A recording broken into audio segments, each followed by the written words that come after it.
A very good morning from the KTN News Center. Thank you for joining us this Sunday morning, the 24th day of June 2018. The Sunday edition begins right now. It's good to be back.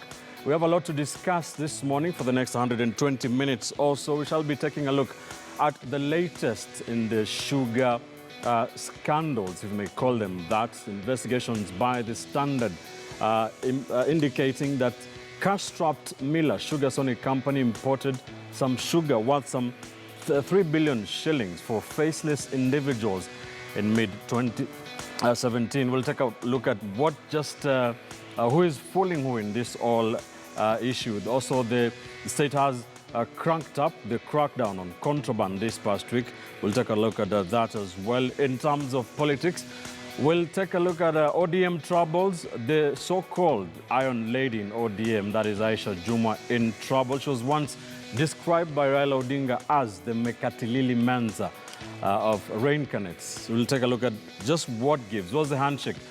Purely about Raila Odinga. We'll also take a look at Jubilee. Is a marriage on the rocks? Is the Jubilee project under threat? We'll take a look at those and other stories. Many thanks for joining us. My panel is here with me. I have with me lawyer and political strategist Kipchumba Karori. I have with me Hesbon Owila, political analyst, as well as political analyst and communication expert Mark Bichachi, and political risk analyst Dismas Mokua. Good morning, gentlemen. Yes, so for the next 2 hours, we shall be dissecting some of these issues for you. Thank you for joining us. Let's start with what's happening in the newspapers this Sunday morning.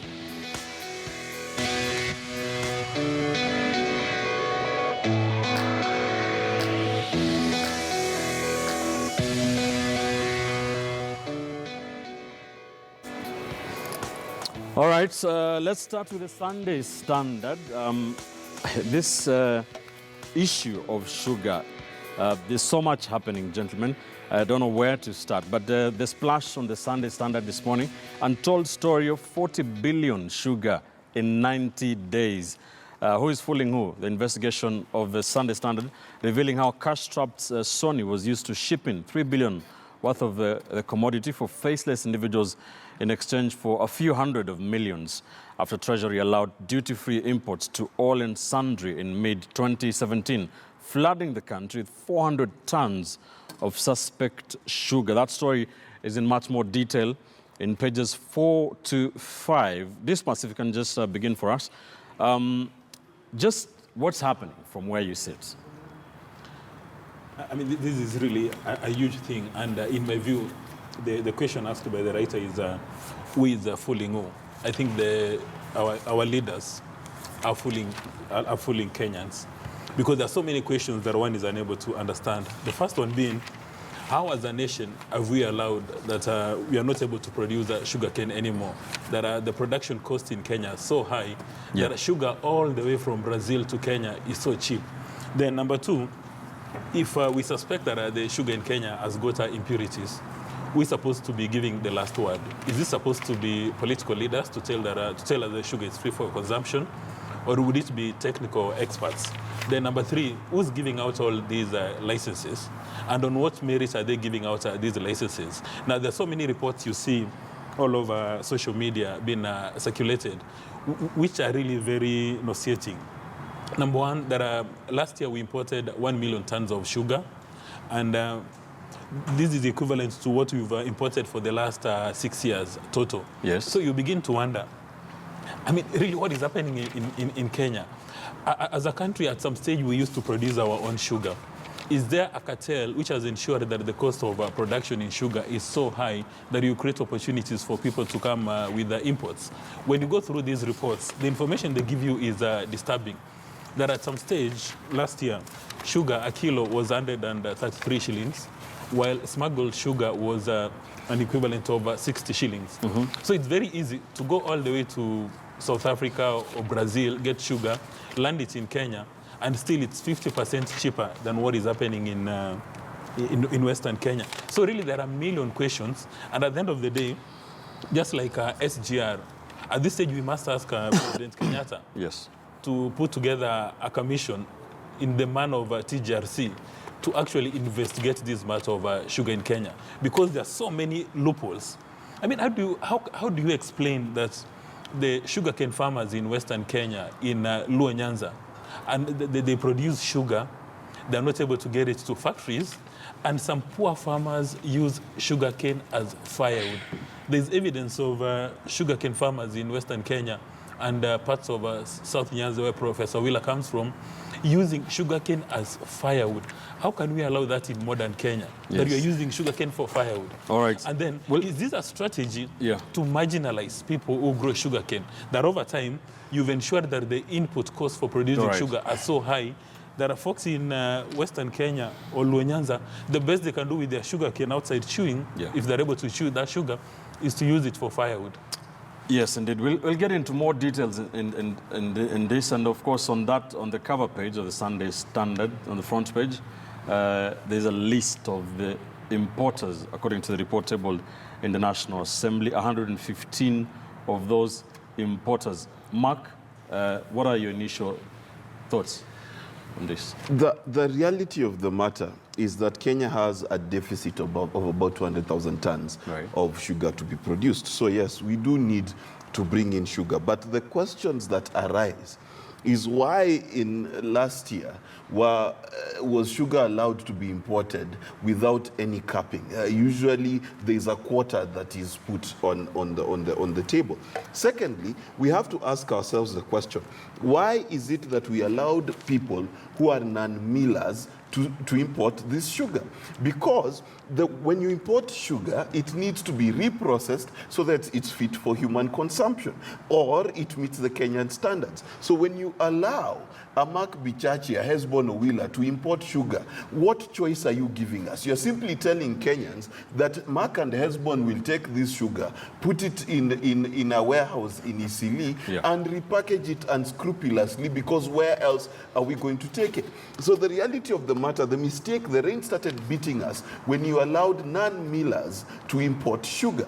Because if you allow the miller to import sugar, you're also creating jobs. How are you creating jobs?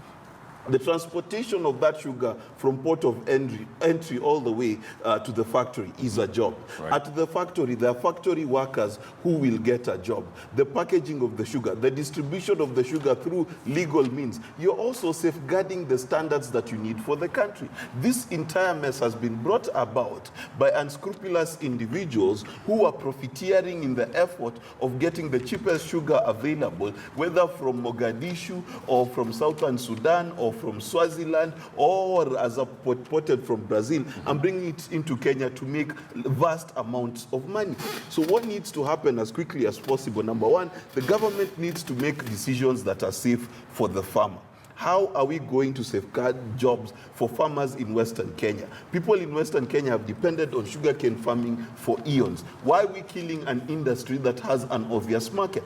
Secondly, if the president's agenda, Big Four agenda, is going to be delivered, manufacturing is a key input, and so is food security. If we can't support our own industry in terms of supporting the brass sugars of the day, then we will miss the entire plot, because Big Four will die because of people and cartels who would rather import these things than have them produced in Kenya. All right, I want us to move away from that. Of course, we're coming back in more detail to talk about some of these things, some of the reactions from members of parliament. After that report was tabled in the National Assembly, we'll also talk about the role of National Treasury. From this report, we understand that in a couple of days, that sugar was imported duty-free. What is the role of the National Treasury in all this? But still in the Sunday Standard, in page 6, United in Theft, Devolved Haste. This is, of course, a story about what's happening in the counties. Since 2013, Kenya has spent more than 1 trillion on devolution, an ambitious pro-people initiative initially meant to take development down to millions. However, 5 years later, devolution has proven a poisoned chalice some Kenyans continue to drink from. This is, of course, alluding to the billions of public funds ending up in the pockets of a few, from missing bursaries to stolen car grants and inflated costs. This Kisii County Assembly filled the gap of funds stolen by pumping in more money. And this is what has been happening in a lot of the counties. Hesbon, Where did the rain start beating us in this front? From the word go? Yeah, I think from the word go, the way we moved to a devolved system of government, probably we were looking at the fruits of devolution without looking at the measures that would ensure that these fruits of devolution are realized with, some mitigation against pilferage and embezzlement of funds. And I think to a large extent, the focus has always been on oversighting the national government, the national agencies. And I think there's a gap when it comes to the 47 counties that we have in place. So essentially, that corruption that has been at the national level, you realize that it has been devolved to the county governments, but it has been devolved in such a way that the necessary machineries to even try and oversight these county governments are not as strict as what we have at the national level. You look at the county assemblies and the executive in the county government. I mean, even the capacity of the county assembly members sometimes is questioned in terms of to what extent do they even understand the budgeting process, and do they even know that they have an oversight mandate, and any committee in the county assembly is equivalent to the powers that a high court judge has. I don't think they have that. And a number of governors and, let me say, executives who are working on the behest of governors have taken advantage of that.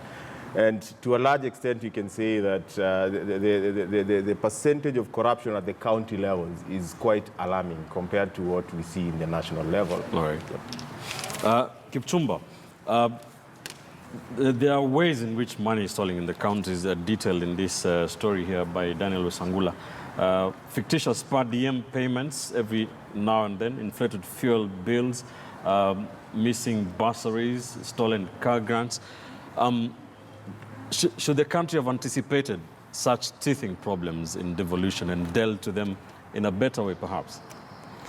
Ben, it had been anticipated. That is why, no way of that is why devolution was supposed to be done in facets. Right. But when governors met somewhere, they said we want the whole thing, and the hands of the president were tied, and he allowed them to go home with the whole pie without the framework and without developing enough capacity to absorb some of these monies being devolved to the counties. Look at it this way.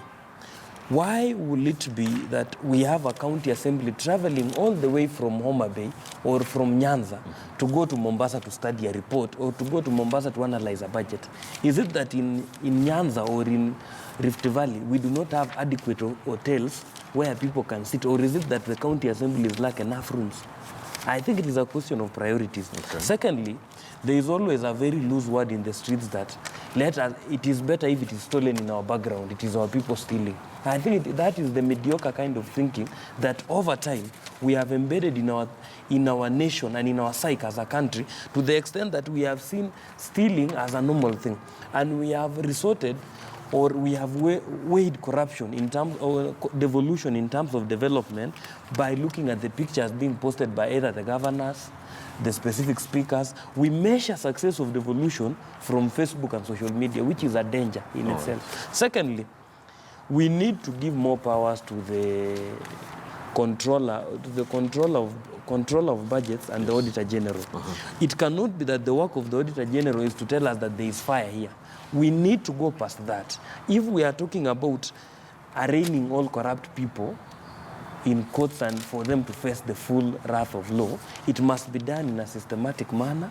We must begin by, if we say today in County B, where Ben Kitili is the governor, we could not account for 600 million. We should not just end at highlighting that we could not account. Let us go the whole 9 yards, to the extent that we know in the 600, later you brought receipts and we reconciled, it's only 54 million that was missing. I think it is an issue of framework. Secondly, we must also accept that the county assemblies, in conjunction with Senate, have failed us, because they have allowed the big man syndrome to be devolved to the counties. You go to counties, you are told so and so, those are governors, MCAs, so and so. In allowing those functions to exist in the county assemblies, they have neglect their duty to do oversight, because they are part of the eating cartel in terms of grants, in terms of being given seminars which are not worth, they do not bring value to the mwananchi. I think going forward, we need to audit around 10 years after devolution, or around 8 years. We need to ask ourselves, what lessons have we learned? And that's why I support the note that we need to do amends in the Constitution, amends in the law, even the County Government Acts, and all other enabling legislation, so that we are not offering people free money to take at will. Right. All right, you can check out that story in much more detail in page 6 of the Sunday Standard. And there's a pull-out kind of a magazine, just a Mwananchi guide to the budget, just some simplified some details about the budget, what's happening in the counties, some of the allocations made in the 2018-2019 financial year. You can find it right inside the Sunday Standard. Let's move on to the Sunday Nation now. And on page 8, there's a story about the Independent Electoral and Boundaries Commission, IEBC, and the IEBC is falling short of funds for some of the programs they're supposed to be undertaking. The latest one being the post-election evaluation, which is supposed to be happening right now. We understand some of the staff of the IEBC are being told to use their own funds for accommodation. They're told to travel by road. And donors, international donors, are pulling out of the IEBC. This should Kenyans be worried with the very important processes coming up for the IEBC. Of course, the delimitation of boundaries will be fully funded by the government of Kenya, but is there any reason to worry about this, donors withholding funds? Of course, there's a huge crisis at IEBC, and if those commissioners had any level of integrity in their system, they would have resigned the very day the Supreme Court said that they presided over an election which was full of illegalities and irregularities. That's when the highest court in the land said that we have no confidence in your ability to deliver a free, fair, and credible election. Then followed by that, there's been a lot of drama, a lot of urban legends coming from IEBC, the relationship between the chairman and the CEO. And one wonders whether or not when you are appointed to a public office in Kenya today, if you are unable to deliver, why can't you take a walk and go home instead of treating us to all manner of drama? Like, for instance, at this stage, sh40b is accused of improprieties at IEBC. Instead of resigning, he has to go to spend all his time at the High Court trying to get his position back.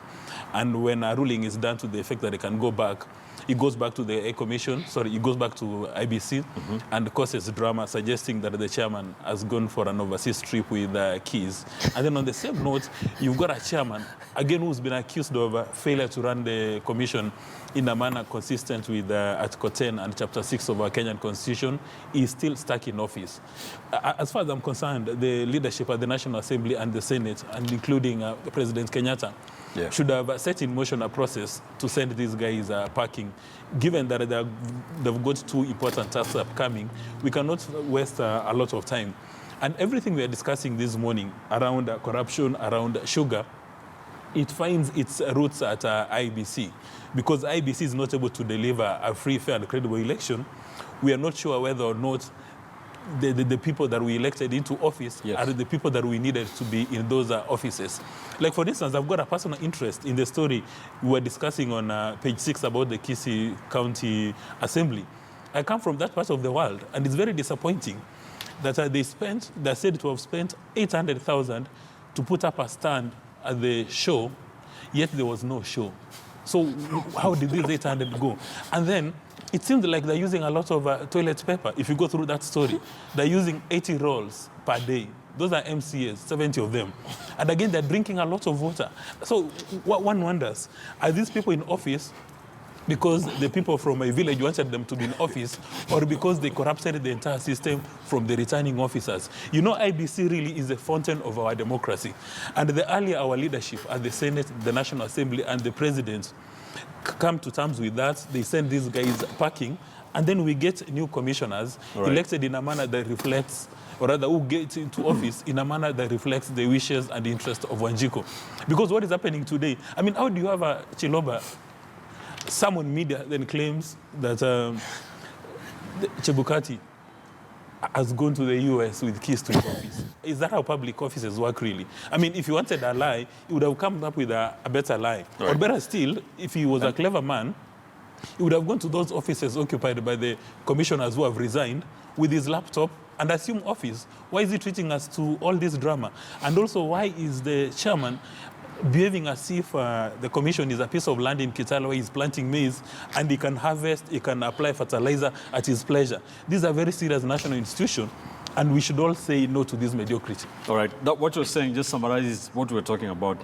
And Mark, for example, there's a program called the Support to Elections Processes in Kenya, a project managed by the United Nations Development Fund, UNDP. They have not released money to the IEBC because the commission is unstable, according to them.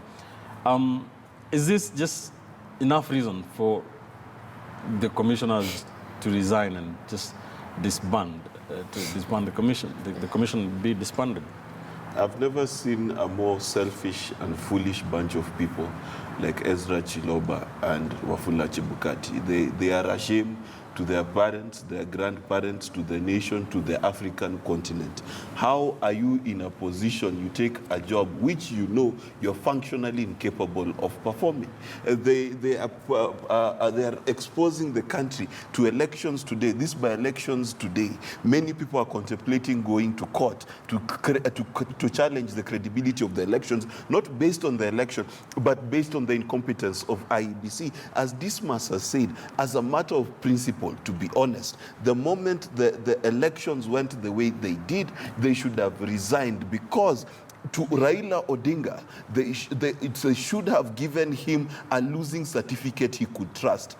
To Uhuru Kenyatta, they should have given him a winning certificate he could trust. Mm-hmm. This level of mediocrity should not be supported. If I was the United Nations, I would not send a single cent to IEBC, because as far as I am concerned, that institution does not exist. It does not exist to the extent that the person who is its chair is incapable of leading 3 people who are highly paid. He is incapable of keeping commission. At least, which Kenyan quits a job that pays more than 800,000 shillings a month? And because of a chairman who's incapable of steering straight. This is the problem. So this amount of foolishness means that this guy should have resigned yesterday. And the truth of the matter, if Parliament cannot think for itself, let us think for them. Parliament needs to wake up. They need to move a motion to remove these commissioners. Let's give them a goodbye package, because even worse, Ben, in 2019, we are supposed to have a boundaries review. With which commission? With which CEO? And in 2022, which is just knocking down the door, we will have another election. With this kind of theatrics, we will have a failure even before we start. All right, so a lot to discuss, a lot in this in the Sunday Standard and the Sunday Nation. You can go grab your copy of that. Let's take a quick commercial break here on Sunday edition. When we return, we'll go back to the sugar lies, so-called sugar lies. Just try and go through the rubble and just try to dissect for you what's happening there. And of course, the government did crank up its crackdown on contraband. Some skeptics saying that this is a way for the government to divert the attention of Kenyans from other more pressing issues. We'll take a look at all that and, of course, reactions from Parliament to the sugar issues. Don't go too far. This is Sunday edition.